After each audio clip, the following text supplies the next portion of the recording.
Houston looks absolutely lost on both sides of the ball.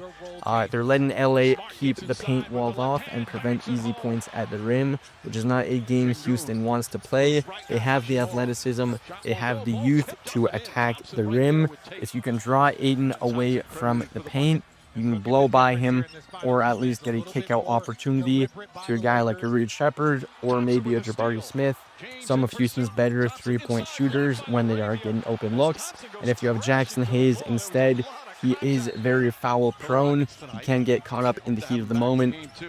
He does tend to fall for a lot of pump fakes. So that is something Houston can take advantage of, especially if you have a guy like Amen Thompson just trying to take it to the rim, trying to foul from Jackson Hayes, putting LA in a tough position when it comes to either giving Ayton too many minutes, more than he can handle, or keeping Hayes in if he's in foul trouble. As it is, with no KD on the floor last night, Houston was settling for way too many mid-rangers, way too many threes, shot it with horrific efficiency. They took 27 more shots than LA, which should almost guarantee a win, but instead they made 5 less shots than the Lakers, and it was a blowout from start to finish, essentially. That second half especially was an awful performance for Houston. They absolutely cannot go down 2-0. Mentally, that's going to wreck them, and yeah, awful start to the series for Houston. If KD does come back for game 2, I'm not too worried about Houston.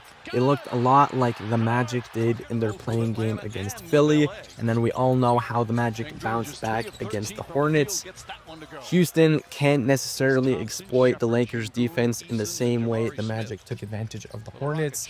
It is a slightly more close matchup than that. But I do think that offensively, with no Luka, no AR, Houston is the better team. They should be able to get more points by far than they got last night. Should be able to get lots of easy opportunities, but it does seem as if they need KD back to really bring this team together.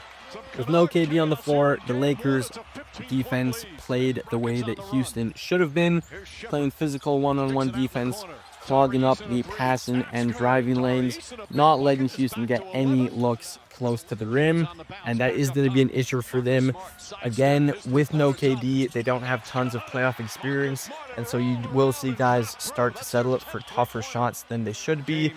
Early in the shot clock sometimes, late in the shot clock at other times, but the big takeaway is Houston just not getting easy buckets as a result of that suffocating LA defense playing physically the way that Houston should have been, but that they failed to do in game 1.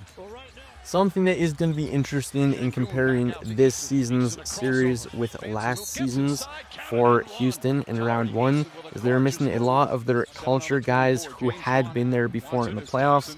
Dylan Brooks is off in Phoenix, Van Vliet and Steven Adams both out for the season, so they are missing a lot of those guys that helped them settle into the playoffs last year against Golden State in round 1.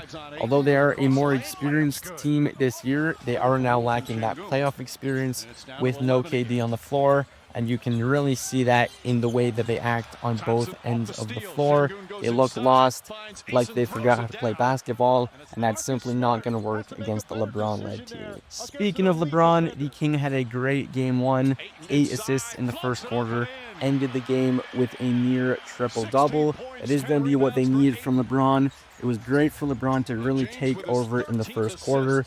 LA needed that to get their offense going early, give them confidence that they could win against the Houston team where they would seemingly be outmatched.